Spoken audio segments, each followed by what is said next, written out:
vous avez vu tout à l'heure tous les outils qu'on a fait.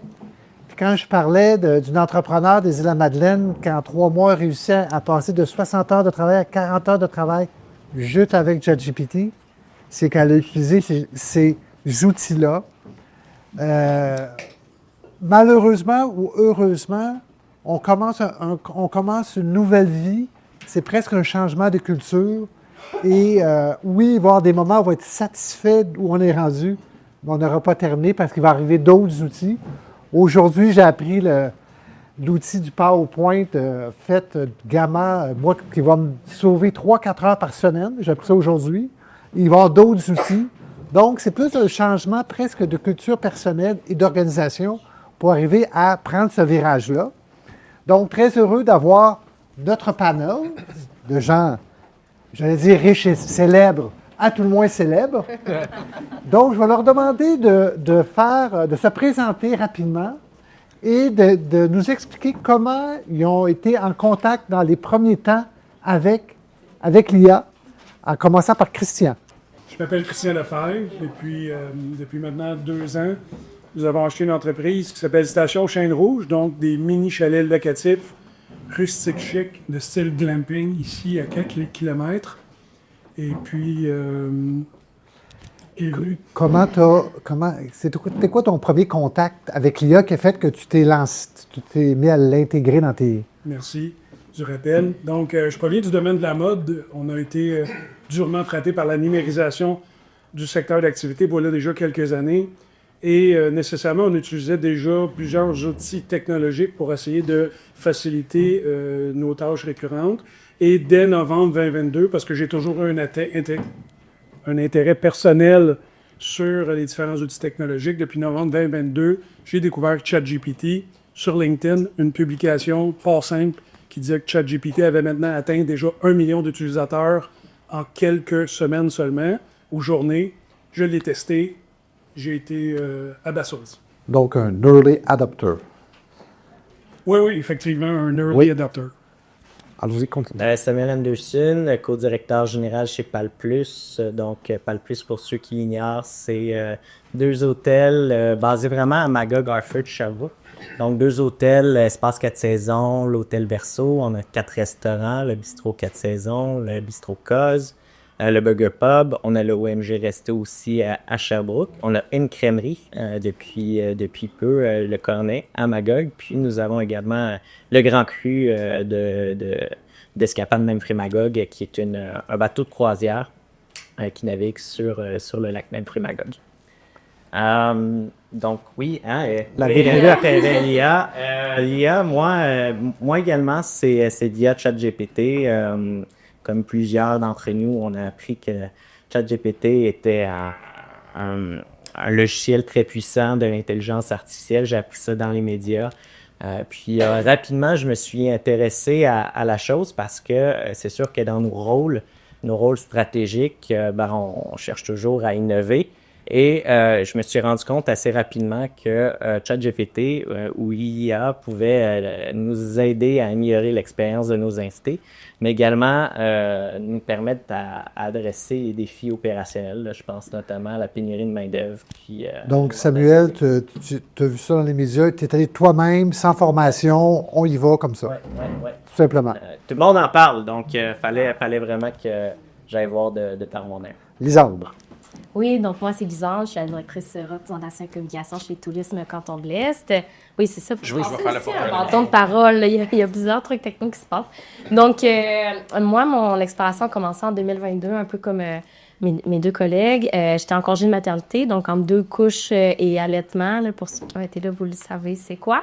J'avais beaucoup de temps, je suis un peu sarcastique, de m'informer. Mais oui, j'ai vraiment pris le temps de commencer à m'informer sur l'intelligence artificielle générative. Puis, à mon retour de congé de maternité, j'ai eu la chance de rencontrer Lisa Gibson, qui est la chef des communications mondiales chez Microsoft, que certains d'entre vous avaient aussi rencontré.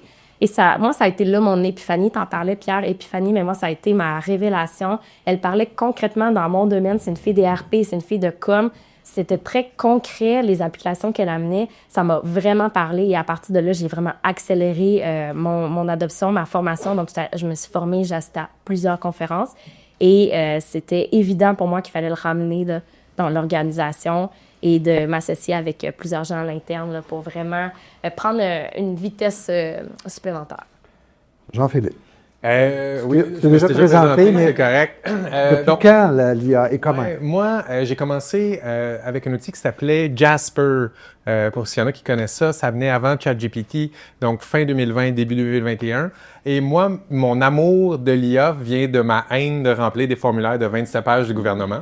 Donc, quand je devais remplir une demande de subvention et que je trouvais ça long et fastidieux et que j'ai découvert qu'il y avait quelqu'un qui voulait l'écrire pour moi, mais je tombe en amour. Et c'est quand ça? Fin 2020, début 2021. Quand même.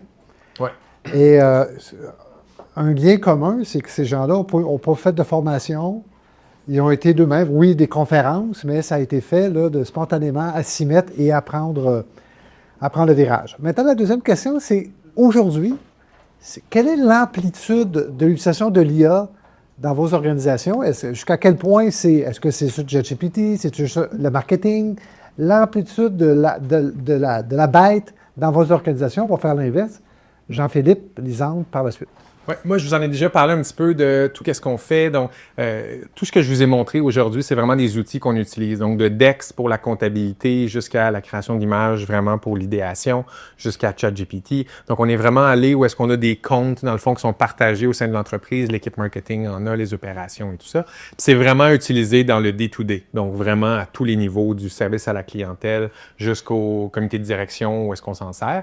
Puis, on essaie tout le temps de trouver des nouveaux outils. Donc, là, on a une retraite par exemple, dans 2 semaines, où est-ce qu'on va vraiment se faire une séance d'innovation, où est-ce qu'on va regarder tous les processus d'affaires de l'entreprise. On va trouver tantôt ce que je vous parlais, les pain points, puis on va essayer d'adopter des nouveaux processus avec l'IA pour l'intégrer dans l'ensemble de l'organisation. J'ai compris aussi que tu avais une personne chez vous qui était un peu responsable de l'IA, Ouais. parce qu'on a déjà eu des conférences. Oui, on a eu une couple.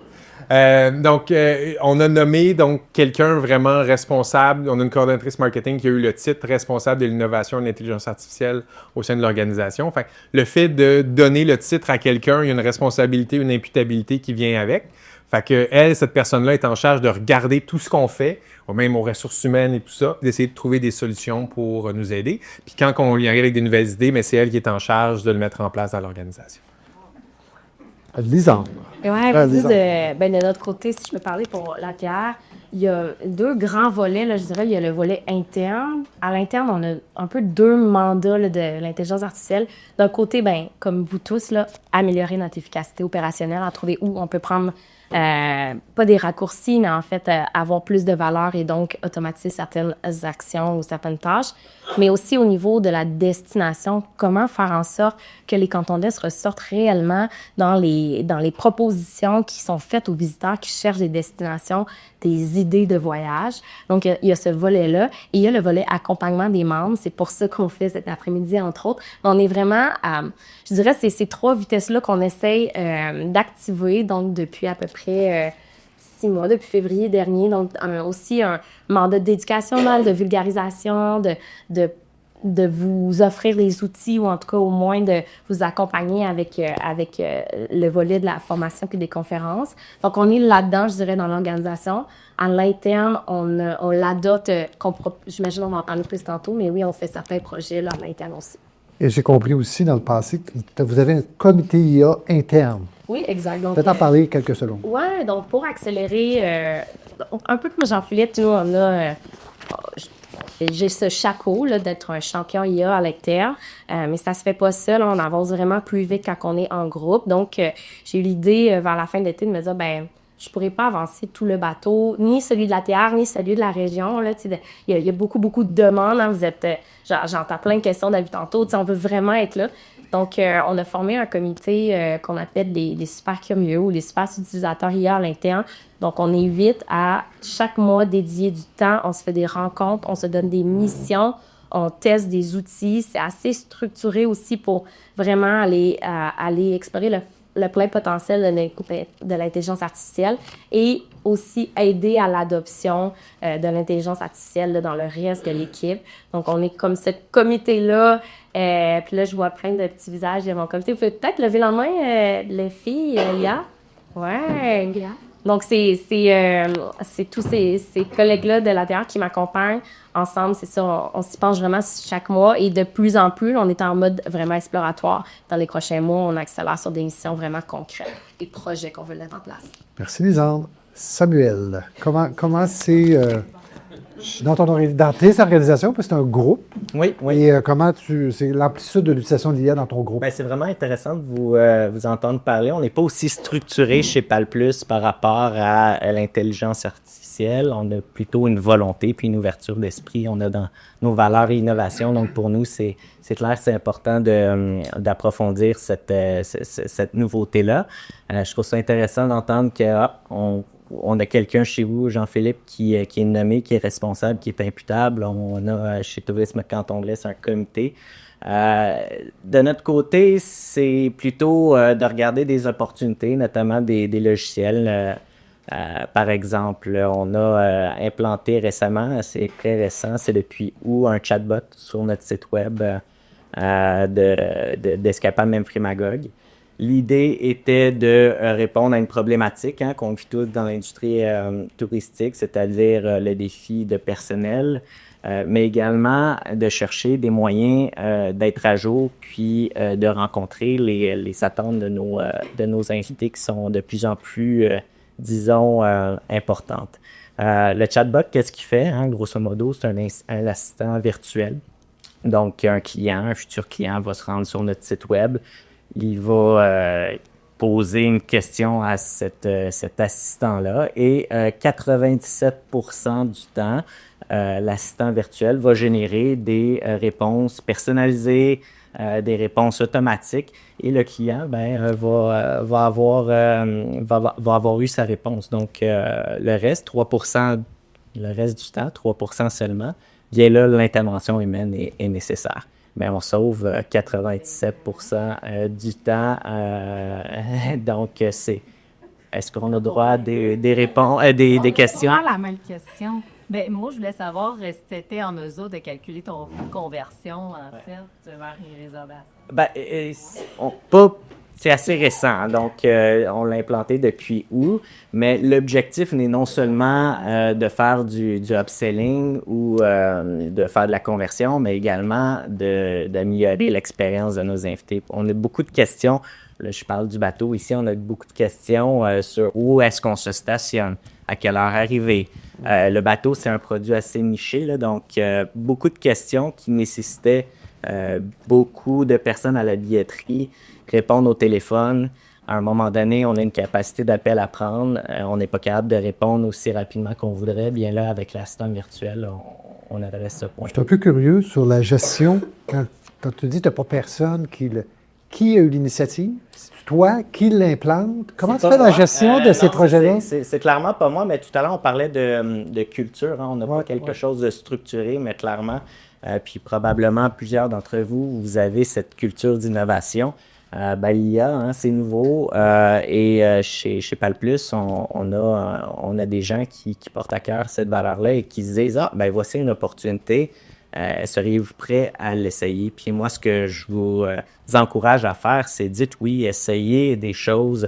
Soyez prêts à vous planter parce que vous allez vous planter. Oh, on s'est planté, on va continuer de se planter, mais c'est clair que ça prend ça.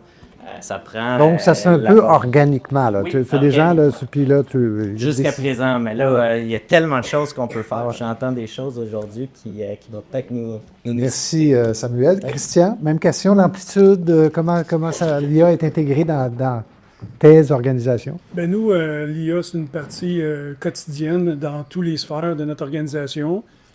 On a acheté l'entreprise dans le COVID, donc dans la pandémie.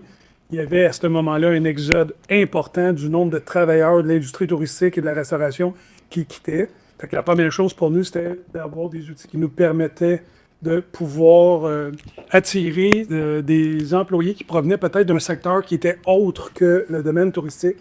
Donc, on sait que généralement, le domaine touristique, c'est une business de retail. J'avais au préalable d'une autre époque de ma vie des commerces de détail. Donc, c'est nécessairement les soirs, les week-ends. Donc, ensuite, il y avait aussi la simplicité de l'utilisation qui était vraiment primordiale pour nous. de faire en sorte que quelqu'un qui n'avait pas d'expérience, par exemple, dans le domaine, pouvait arriver dans certains de nos outils et d'avoir vraiment une simplicité parce que soit de façon visuelle, l'outil était attrayant ou même à la limite que l'outil nous permettait de faire des tâches qui, même nous, sans expérience, étaient faites puis nous donnaient de la productivité. Donc, lorsqu'on est une petite start-up comme la nôtre, on aime beaucoup les logiciels qui sont gratuits. Donc, on a passé de Microsoft dans mon autre vie à Google puis à Gmail. Ensuite de ça, on utilise des plateformes comme Slack, on utilise des outils comme Teams, mais de façon indépendante, ClickUp par exemple, ou même certains de nos logiciels qu'on utilise, j'en parlerai plus tard, des logiciels qui font en sorte qu'ils font de la veille concurrentielle puis qui nous permet, sans avoir à se déplacer dans des véhicules, nous apportent de l'information sur les meilleures pratiques d'affaires ailleurs. Fait que c'est vraiment implanté dans tous les sphères. Donc, même question que Samuel. Comment se fait la gestion de l'innovation? C'est organique? Il y a une personne responsable? Comment ça se vit? À une autre époque, j'aurais dit que j'aimais beaucoup la dictature consultative. C'est une blague que j'essaie de faire, mais non, lorsqu'on est une très petite entreprise, nécessairement, j'ai pris ce leadership-là, j'avais énormément d'intérêt, mais ensuite de ça, lorsqu'on rencontre des membres pour se joindre à l'équipe, nécessairement, c'était une partie importante. On aime penser qu'on est plus une tech company qu'une compagnie d'hôtellerie ou bien une compagnie d'investissement immobilière. Ça a été un challenge. D'ailleurs, quand on est allé se présenter aux institutions financières, c'est soit que tu es à gauche ou c'est soit que tu es à droite, mais ça n'existe pas entre les deux. Donc, je vous dirais que pour nous, là, tout ce qui gravite alentour d'un processus quelconque doit s'arrimer avec l'entreprise où est-ce qu'elle s'en va. Donc, tu es le leader, mais il y a un volet organique où les gens peuvent amener leur... Oui, mais je dirais même qu'il y a même plus qu'un volet organique. Il y a vraiment il y a des gens dans l'organisation qui prennent le leadership et qui veulent, ils sont vraiment, les membres de mon équipe sont vraiment les meilleurs protecteurs de s'assurer qu'il n'y ait pas des emplois répétitifs. Donc, j'ai beaucoup de gens qui me reviennent avec des suggestions d'outils et notre problématique, c'est qu'on n'est pas capable de toutes les prendre. Tout à fait. Effectivement, la question des tâches répétitives, là, c'est une très bonne façon de motiver tout le monde à... Donc, la prochaine question, c'est que nos panélistes nous exposent un cas. Un cas qu'on n'a pas déjà entendu aujourd'hui, là, parce que vous en avez parlé un peu. On va y aller par Jean-Philippe. Tu nous as présenté quelques-uns. Un autre cas que tu aimerais nous parler de l'IA pour... Donc, on parle souvent des chatbots externes là, pour répondre aux questions des gens. Nous, on a décidé d'en faire un aussi à l'interne. On a une tonne de politiques, de RH, de questions de toutes sortes, guide de l'employé et tout ça. Puis on a beaucoup d'employés qui se posent des questions des fois sur c'est quoi les journées fériées, comment qu'on est payé, ces affaires-là. Fait qu'on a fait un chatbot interne, ressources humaines. Donc, on a mis toutes les informations dedans, toutes nos politiques, toutes ces choses-là. Et là, ça permet aux employés qui ont des questions d'aller les poser directement au chatbot, puis qui leur permet de répondre. Même chose, où est-ce qu'on a mis, dans le fond, l'ensemble de nos opérations. Donc, sur tous nos sites, on a toutes des procédures, donc ouverture, fermeture de site, parce qu'on a beaucoup de saisonniers. Fait que des fois, on ouvre en avril, on va fermer en octobre. On a toutes des procédures. Puis, il y a tellement de noms de contacts, de personnes et tout ça. Fait qu'on a tout mis ça dans un chiffrier Excel. On a donné le chiffrier Excel à ChatGPT. Et là, on peut lui poser des questions pour lui demander, par exemple, c'est qui le contact pour telle chose. Et là, il va nous sortir la réponse avec le numéro de téléphone. On va lui demander, OK, c'est quoi la procédure pour ouvrir tel site? Et là, il va nous sortir la procédure. Donc, pensez aussi à des utilisations internes comme ça que vous êtes capable de faire dans votre day-to-day. Super. Très bon point. Tu vois, c'est des choses que tu ne m'avais jamais encore comptées. C'est impressionnant. Lisandre. C'est un mentor. Attends, attention. Il y a une question. On ne veut pas prendre des questions tout de suite, mais il faut la prendre celle-là. Tu parles par exemple d'ouvrir ton ChatGPT Ouais. la procédure dans le SL. Quand la procédure change, tu à chaque pas aller lui redonner. Parce que Ouais. c'est connecté ton SharePoint, puis là, quand tu le mets à jour, ça se met à jour. Écoute, fort probablement que ça serait possible de connecter le SharePoint. Je le fais encore à vieille méthode. Donc, je mets une version, mettons V2 puis tout ça. Quand on le modifie, parce qu'il y a comme, je pense, 1200 quelques lignes là, dans le chiffrier Excel, là, fait qu'il y en a beaucoup. Une fois de temps en temps, ce qu'on fait, c'est qu'on fait juste enlever le chiffrier pour le remplacer par le nouveau. Lisandre, un autre cas que tu n'as pas encore exposé aujourd'hui. Donc, nous aussi, on a instauré des custom GPT. Donc, on les raffine, là, mais on en a un pour la destination parce que c'est un langage particulier de promouvoir la région des Cantons de l'Est, puis un pour l'ATR. Moi, une façon que je l'utilise régulièrement, c'est pour me préparer au niveau des entrevues avec les journalistes.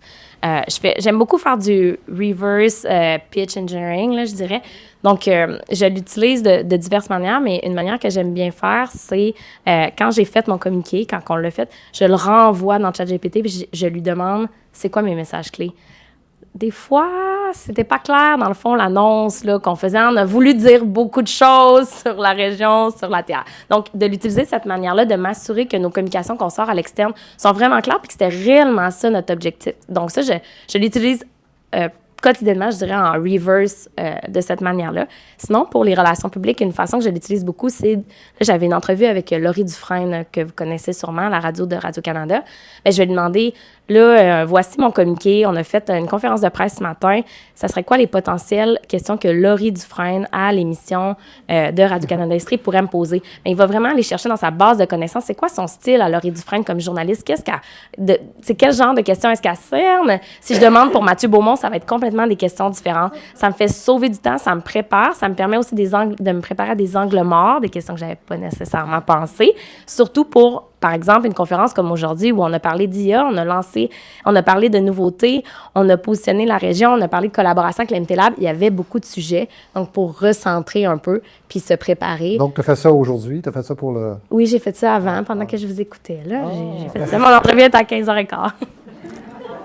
J'aurais pensé, Lisande, que tu aurais mis la fonctionnalité vocale de Jean de Billet tout à l'heure. Non, mais honnêtement, on niaise, mais ça peut être une façon de préparer à l'entrevue. Ça, c'est... Ben, c'est 17 semaines, puis je faisais de la route la semaine passée. Je manquais de temps, mais j'avais justement une autre entrevue. J'étais zéro prête.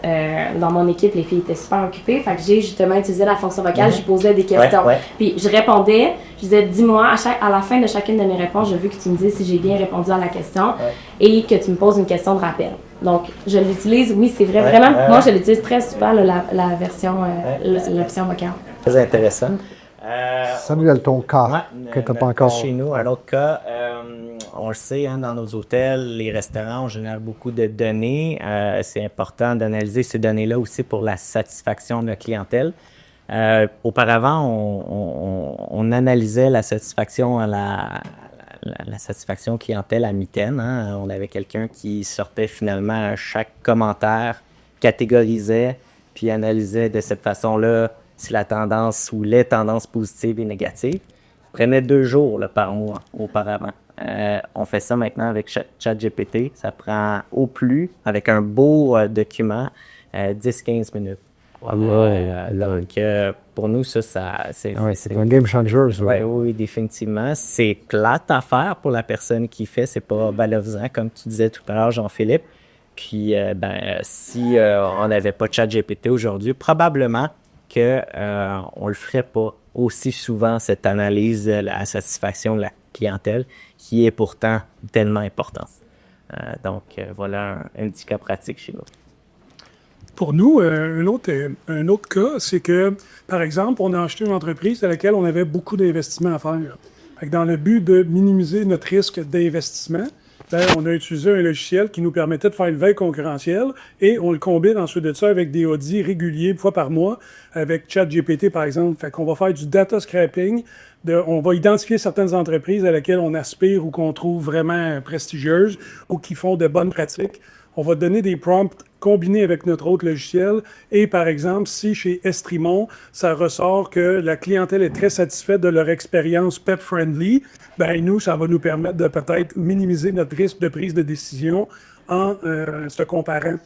Une des cas vraiment précis qui nous est arrivé, c'est qu'on s'est rendu compte que dans un resort, une piscine chauffée à l'eau salée, c'était quelque chose que les gens appréciaient vraiment beaucoup. Au même titre, par exemple, que des bains tourbillons et des saunas. Ben nous, avant de prendre la décision d'acheter une piscine creusée à l'eau salée de 50 000 $, on avait vraiment dressé une liste importante d'entreprises à laquelle on aspirait. Et on a pu se rendre compte qu'avec le data scraping, c'était des éléments très importants dans l'expérience de la clientèle et ce qu'eux valorisaient ensuite de ça au niveau des reviews. Donc, la question de l'analyse des commentaires review là, pour faire toutes sortes de choses comparables se comprendre, etc. Absolument. Là, Jean-Philippe a parlé tout à l'heure des questions des ressources humaines, que lui, avec toute l'économie de temps, il n'économisait pas en ressources humaines, il utilisait ses ressources de façon plus stratégique. Pour nos entrepreneurs ici, Samuel et Christian, qu'est-ce que vous faites avec le temps économisé des ressources humaines? Est-ce que c'est pour... Tu t'expliquais qu'au départ, tu l'as utilisé parce qu'il manquait de ressources humaines, mais est-ce que pour toi, c'est un outil, par exemple, l'automatisation, pour économiser ou tu replaces tes employés sur des choses plus stratégiques? Excellente question. Chez nous, notre concept, c'est de faire vivre l'instant d'un moment comme si c'était votre propre propriété. Donc, 100% des accès à nos hébergements sont en formule complètement autonome. Donc, pour nous, le plus important, c'est de permettre à nos membres de notre équipe, sur la période de leur quart de travail, de ne pas être prêts à faire des tâches cléricales importantes, mais de plutôt être à la disposition de nos invités. Donc, aujourd'hui, on s'est rendu compte que le personnel passe beaucoup moins le temps à faire de réponses de courriel, d'envoyer des instructions ou on s'en cachera pas. Les gens vivent dans une vie qui est rapide. On lit pas toujours. Il y a beaucoup de gens qui ne lisent pas les consignes ou les informations adéquatement. Fait que notre personnel est plutôt à la disposition de notre clientèle maintenant pour leur permettre d'avoir encore plus de précision sur ce qui sont les meilleures expériences à vivre dans notre région. Samuel?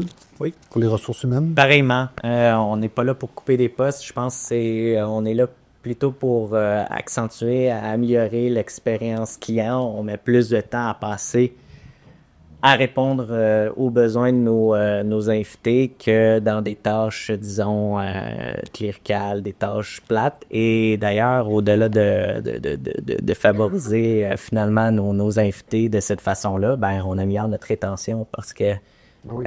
Pendant 2 jours, analyser des commentaires, là, c'est long, c'est plate, puis c'est dévalorisant. Donc, ça leur permet de passer davantage de temps à des choses où ils sentent donner une valeur ajoutée.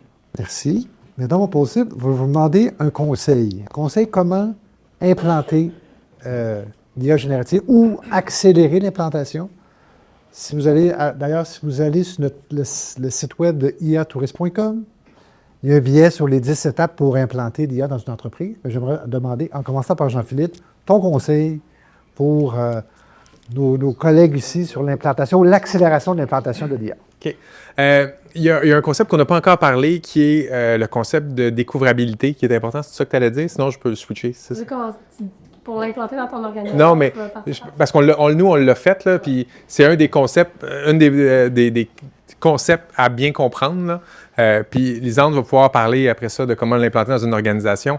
Mais nous, une des premières étapes qu'on a faites, c'était l'aspect de découvrabilité. Comment s'assurer de bien sortir dans les moteurs de recherche. Ça a été une des premières choses qu'on a fait, IA, dans les moteurs de recherche, pour que votre organisation soit reconnue. OK? Donc ça a été une des premières étapes qu'on a fait. L'importance, et je ne veux pas minimiser les mots, l'importance est majeure. OK?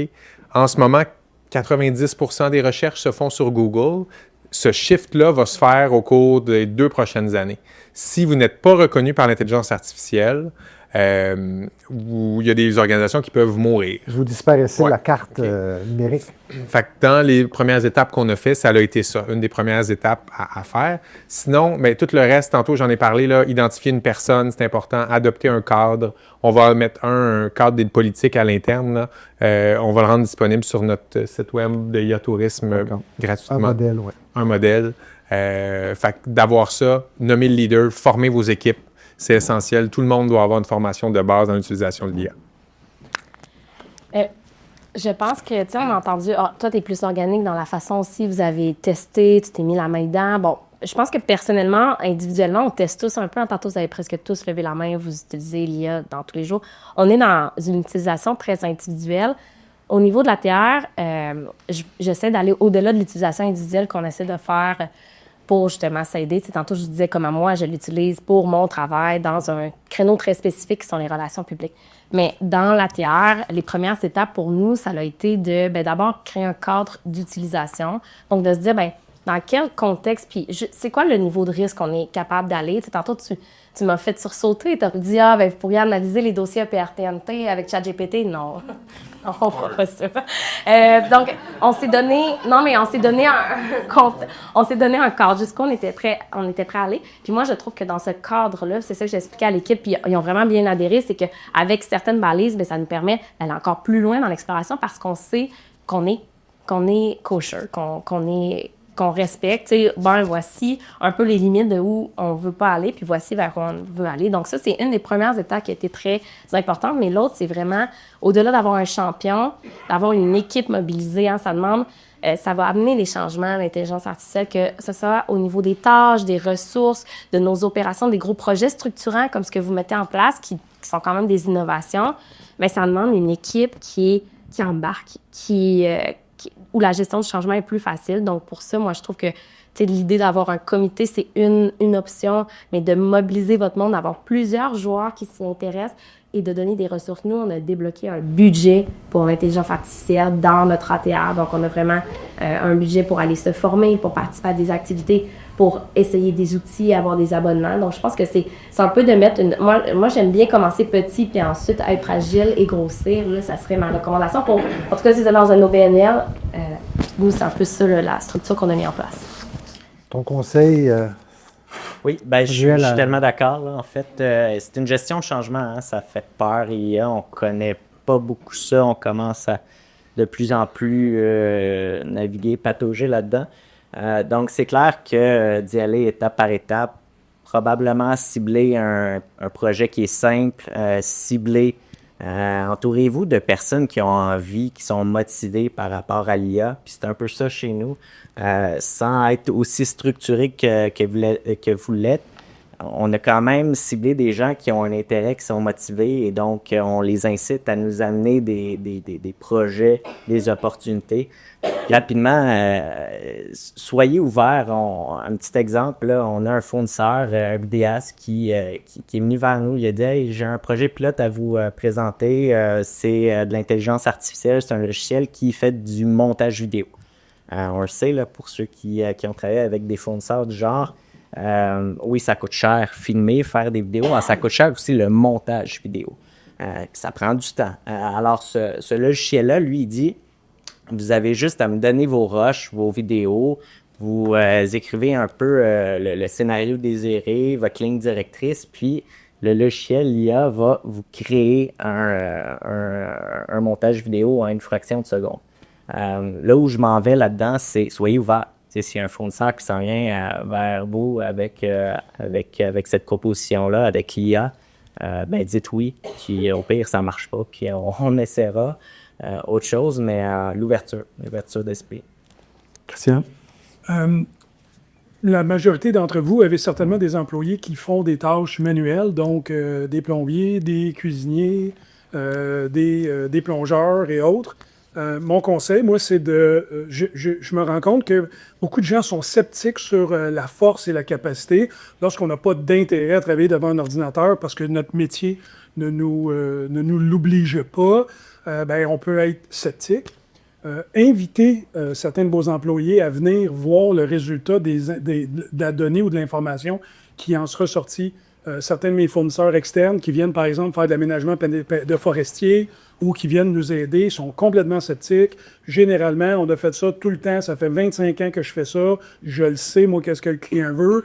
D'être capable de les prendre 5 à 10 minutes, leur montrer le résultat de certaines de vos recherches. Puis ensuite de ça, surtout, qu'ils observent eux-mêmes la précision et la qualité de l'information qui sort, fait en sorte que, généralement, on a un gars de forêt, on fait un partenariat avec l'école secondaire de Quaticook, les étudiants viennent, il y a un des étudiants, il a une opinion, lui, sur une façon de faire, parce que son père lui a dit, son grand-père, il lui a montré également, on l'a amené à regarder qu'est-ce qui sortait comme information qu'on retrouvait, et maintenant, il est rendu le plus grand défendeur. Avez-vous pris le temps de faire l'analyse? Avez-vous aussi? Donc, on a pu prendre des gens qui étaient très, très sceptiques, qui ne travaillent pas avec ces outils-là, et maintenant, ils sont probablement des alliés, même s'ils ne font pas plus d'informatique, ils sont quand même des alliés, c'est-à-dire du processus qui est derrière là, ces outils-là. Dans mon cas, parce que bon, je suis ici comme bénévole, mais dans ma vie, je suis consultant, je fais de la stratégie.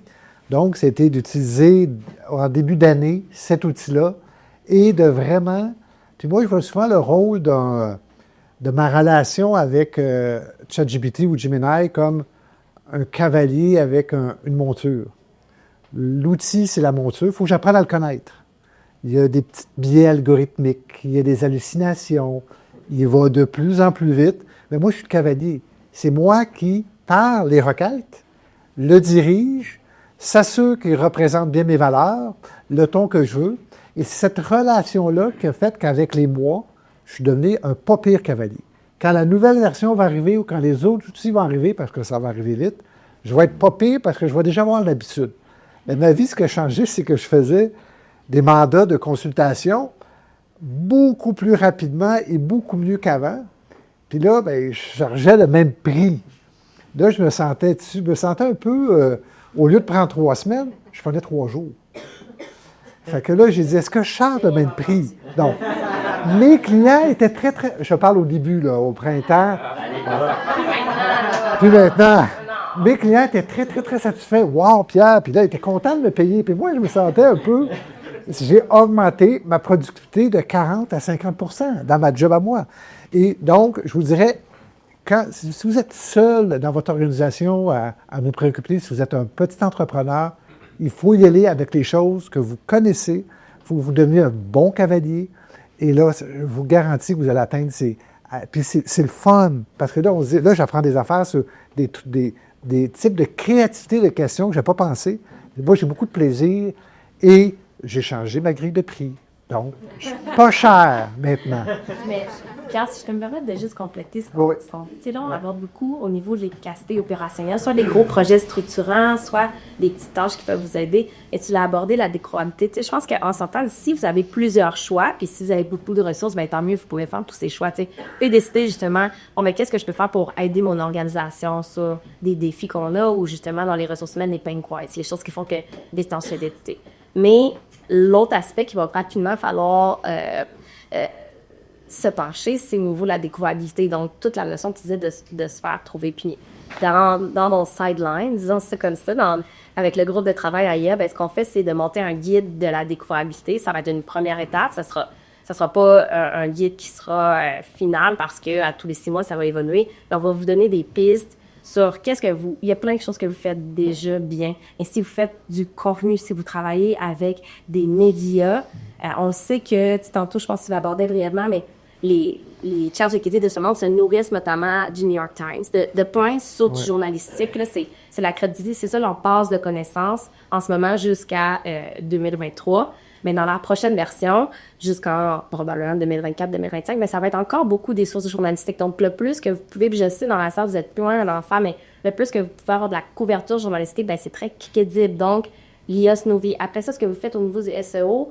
il y a une mini adaptation, je dirais, pour le rendre en GEO, Generative Engine Optimization. Donc, il y a plein de choses que vous faites déjà, que vous pouvez continuer à faire, ou peut-être juste changer légèrement l'effort, mis sur peut-être certaines actions où vous mettiez moins l'effort. On retourne, des fois, on se le dit avec d'autres gens du groupe de travail, là, on retourne un peu 5 ans en arrière dans les anciens réflexes de SEO, mais c'est un peu les mêmes là, pour la découvrabilité. Donc, bientôt, on va pouvoir vous amener certaines solutions, certains outils. Et vous allez voir, ça, c'est quand même assez facile, mais c'est définitivement quelque chose sur lequel s'attarder. Est-ce qu'on est rendu... J'ai tout le temps de nos questions ou les questions? Ah, les questions. Donc, on a 10 minutes. Ouais, on a du temps, là, pour... 16h29. Est-ce qu'on donne le micro à nos... Non, on va commencer par madame. Mais ici avocate pour tout ça, c'est vraiment très inspirant. J'avais une question pour toi, Alexandre, par rapport justement. C'est bien Alexandre. Samuel? Il n'y a pas d'Alexandre. C'est même pas proche. Je suis désolée. C'était juste pour avoir ce nom de filet. Mais c'est au niveau des avis de la clientèle, est-ce que vous avez cherché ces avis-là grâce à l'intelligence artificielle ou vous les analysez seulement avec l'intelligence artificielle? Puis si oui, est-ce que vous pouvez peut-être parler un peu plus de votre opérationnalisation quant à ça? Parce que je pense que ça pourrait donner beaucoup de cues à d'autres entreprises. Oui, on va les chercher en ce moment, mais je pense que j'ai appris de nouvelles applications aujourd'hui qui pourraient être utile pour automatiser l'ensemble du processus. Mais en ce moment, on va aller importer, par exemple, on fonctionne avec des systèmes de réservation dans nos restaurants avec Libro. On a Zoho pour l'hébergement qui permet de récolter tout ce qui est sondage de la clientèle. Donc, on va aller vraiment importer ces fichiers-là. On va mettre ça dans ChatGPT. On va lui faire une belle demande. Puis, on va recevoir tout ça, tout bien catégorisé par la suite. Et on va pouvoir avoir autant le négatif que le positif. Ça, c'est quelque chose que demain matin, vous pouvez faire là, dans l'ensemble de vos organisations, puis en passant simplement par ChatGPT. Pour moi, ça, c'est quelque chose qu'on a commencé à faire il y a déjà quelques mois et c'est unanime, là. C'est un succès. Nous, on a une pratique dans la mémoire d'idées, on a une pratique qui est un peu différente, c'est-à-dire on n'a pas le chatbot parce que, étant donné qu'on a une offre de produit qui est vraiment très, très précis, vous ne pouvez pas arriver chez nous parce qu'on a peut-être une disponibilité en ligne puis venez coucher, on ne vous prend pas. Vous devez absolument réserver. Fait que nous, on a plutôt un logiciel qui nous permet, via SMS, d'aller vous envoyer plein d'informations pour valoriser votre séjour. Mais ce même logiciel-là également va vous demander, avant que vous allez faire un post en ligne pour votre review, il va aller demander à la clientèle la qualité de votre séjour. Si le séjour est en deçà de 4, il nous l'envoie à nous pour nous permettre d'être capable de trouver une solution avec la clientèle. S'il est en haut de 4, il s'en va directement soit sur Google, Booking.com, Airbnb et autres. Et pour nous, ça a fait en sorte que dans la première année, l'entreprise avait 35 reviews de 5 étoiles. Dans la deuxième année, on a pris 100 reviews. Puis dans la dernière année, on a pris 600 reviews de 4,9 étoiles sur l'ensemble de nos différentes plateformes. Ça, c'est impressionnant. Super bon. D'autres questions? Oui, je me demandais, par exemple, si on prévoit remonter notre site Internet dans la prochaine année, dans les 2 prochaines années, puis Pierre mentionnait tantôt qu'il a fait sa recherche de voyage sans passer par... il est passé directement à l'intelligence artificielle. Donc, ma question, c'est est-ce que vous avez des recommandations avant de s'embarquer dans ce sujet? Bien, c'est sûr que le guide de décolonialité dont je parlais, il y a entre autres beaucoup de bonnes pratiques au niveau à implanter si vous ne le faites pas déjà dans votre site web. Fait que je pense que dans une idée de refonte, il y a ça. De manière tout à fait honnête, là, je ne veux pas faire de prédictions, mais la visite même des sites web va être de moins en moins d'actualité. Ça va être un comportement qui va tendre à diminuer. On le voit.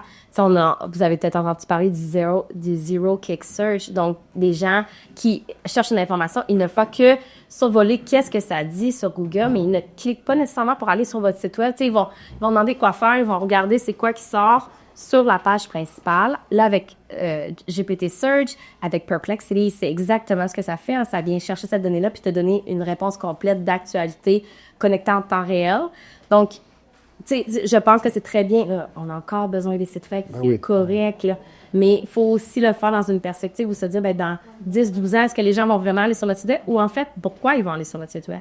Peut-être lire des reportages, avoir des itinéraires, avoir des idées, aller plus loin, s'inspirer probablement. Certains disent que ça va être encore plus vite que ça, c'est que nos sites web vont devenir des plateformes numériques, ils vont avoir de l'achalandage qui va être généré par l'IA. Donc, il va y avoir de moins en moins de B2C, sauf des niches. On verra, mais ça s'en va vers ça. Oui, monsieur. Moi, j'aimerais rajouter juste un petit point brièvement, c'est que dans ton processus d'analyse, on le voit de plus en plus aux États-Unis, en tout cas dans mon domaine d'activité qui est l'hébergement, on passe de plus en plus d'un site web avec une multitude de nombre de pages à un landing page, donc à une simple page avec un bouton de connexion qui va t'emmener peut-être en bas là, une centaine de mètres plus bas, mais qui au moins va donner de l'information. Donc, je ne pense pas. La réalité, c'est que nous, aussi, au Québec, on est quand même protégés par la langue francophone, contrairement au reste du marché nord-américain. C'est certain que l'adoption de nouvelles méthodes va peut-être être ralentie, mais ça vaudra peut-être la peine de reconsidérer la façon qu'on va vouloir investir. Moi, j'allais dire que c'est un WordPress, elle va coûter 25 000. Il y en a plusieurs nouvelles plateformes maintenant, des noms très peu connus, allez chercher, qui font en sorte qu'ils offrent de nouvelles solutions maintenant quand même de façon vraiment beaucoup plus abordable. Ouais. Je vous dirais, la chose que vous pourriez faire, c'est tenir au courant de comment les visiteurs utilisent l'IA. Donc, utiliser l'IA, peut-être comme GPT Search, les Perplexity, puis essayer de vous informer. Vous pouvez peut-être prendre le réflexe de, à tous les 3-4 mois, essayer de voir, bon, on en est où dans l'utilisation de l'IA, puis les visiteurs, on est rendu à quel pourcentage des visiteurs qui utilisent l'intelligence artificielle, les différents outils pour planifier leur voyage, mais même pour le booker, tu sais, là, on a beaucoup parlé de ChatGPT, mais au-delà de ça, il y a l'intelligence artificielle pour, comme agent, là, c'est la prochaine étape, qui vont pouvoir booker. Donc, informez-vous pour pouvoir ajuster vos stratégies, notamment marketing, mais aussi opérationnelles. Ouais. Il va y avoir un billet sur les agents qui va sortir d'ici une semaine. On peut regarder ça. Mais pour répondre à votre question aussi, un élément à ne pas oublier, c'est, Lisanne l'a bien mentionné tantôt, là, toutes les techniques de SEO sont encore d'actualité. Bien structurer le site web, avoir une page pour un but précis. Faut pas oublier tout ce qui est off-site SEO. OK? Donc ça, là, c'est crucial. Plus vous avez de liens entrants qui vont vers votre site, par exemple de blog, autres et tout ça, c'est important. Nous, on a fait, par exemple, à Voile tout un chantier là-dessus où est-ce qu'on a pris, par exemple, les 270 mots-clés que le monde utilisait le plus pour nous chercher. Fait, quoi faire en famille, activités à faire à Montréal et tout ça. On a regardé le top 10 de tous les sites qui sortaient. Fait que ça nous a donné 2700 lignes dans Excel. Et on a engagé quelqu'un que sa job, c'était d'avoir le plus de nouveaux liens entrants de ces sites-là. La raison pour laquelle on a fait ça, c'est parce que quand on a regardé comment l'intelligence artificielle basait sa base de données, ça va voir sur l'ensemble du web qu'est-ce qu'il y a comme information. Plus il y a de gens qui vous disent que dans Activités à faire à Montréal en famille, admettons, on est une référence, plus vous allez sortir de quand quelqu'un va demander d'avoir un itinéraire pour votre emplacement. Fait que simplement pour vous dire, cet aspect-là de off-site SEO est vraiment essentiel. On appelle le third party, tu sais. Notre dernière question, après ça, vous allez pouvoir jaser avec nous autres l'autre côté avec le cocktail. Monsieur.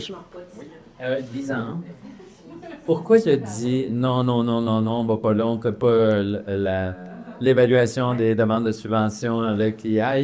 Juste pour te citer. Oui, c'est une très bonne question. Donc, nous, dans le cadre d'utilisation responsable de l'intelligence artificielle, on est très, je dirais, on a une prise de risque assez flexible, dans le sens où on collige peu de données confidentielles, on s'en fait, si je ne sais pas avec quel genre de dossier vous travaillez, mais la majorité n'est pas très confidentielle. Par contre, dans l'EPRTFT, on parle de projets qui ne sont pas encore annoncés, qui ont du financement aussi qui est octroyé par notamment le ministère du Tourisme, qui a ses propres règles de confidentialité au niveau des annonces. Donc, c'est des projets, tu sais, mettons, juste cette année, il va y avoir 45 projets EPRTLT. La moitié n'ont même pas commencé. C'est des chantiers qui ne sont pas commencés. On ne veut pas que dans la prochaine phase où l'intelligence artificielle va faire cette collecte de données-là, mais elle pense qu'il y a, par exemple, un voile-en-voile en Magog. Fait que c'est, entre autres, pour ça, mais aussi pour respecter le ministère du Tourisme. Puis je vous dirais que dans votre utilisation de l'IA, là où je viendrais mettre un peu mon chapeau de police, je ne pense pas qu'une police porte un chapeau, mais il faut qu'on fasse le principe. C'est quand vous travaillez avec des données d'autres partenaires, est-ce qu'ils sont à l'aise que vous les mettiez dans le ChatGPT pour les analyser? Est-ce qu'ils sont à l'aise? Tu sais, chacune de nos organisations, on a notre cadre et notre politique. Donc, notamment avec le ministère du Tourisme, avec l'Alliance, on sait qu'il y a un cadre un petit peu plus restrictif. Donc, c'est là aussi, c'est pour ça que je disais non. Je veux juste rajouter quelque chose. En disant... Ouais, non, mais simplement pour dire, parce que la confidentialité des données, c'est vraiment quelque chose qu'on pourrait en parler pendant 2 heures. Mais il y a quelques moyens, par exemple, que c'est possible de bypasser ça. Notamment, vous êtes capable d'installer, pour tous les gens qui ont vraiment des gros enjeux de confidentialité, vous êtes capable d'installer un LLM sur votre machine, donc en local, OK, qui n'est pas connecté avec Internet. OK, donc vous êtes capable, vous prenez une machine, moi je l'ai sur mon ordinateur, fait qu'admettons, c'est tous les enjeux, notamment au niveau du développement durable, qui dit que ça prend beaucoup les ressources et tout ça, tout ce qui est au niveau de la confidentialité. Mais ça, c'est le genre de dossier que vous êtes capable de faire rouler en local sur votre ordinateur qui n'est pas envoyé sur Internet. OK? Il y a ce bémol-là à faire. Deuxièmement, c'est certain que vous êtes capable d'anonymiser aussi l'information qu'il y a, mettons, dans un dossier, c'est en enlevant certaines informations. Puis troisièmement, je pense qu'éventuellement, puis je suis 100% d'accord avec ce que Lisanne a dit, mais je pense qu'éventuellement, il va peut-être avoir dans les demandes de financement ou ces choses-là une clause qui va dire que les parties peuvent accepter que l'utilisation, par exemple, de l'AI soit à un moment donné dans le processus. Ça va évoluer. Et rien ne vous empêche d'utiliser l'IA pour remplir votre formulaire à déposer. Et ça se fait de plus en plus, surtout les demandes lourdes. Ça termine notre panel. Merci beaucoup, chers collègues. Bravo. C'était super intéressant.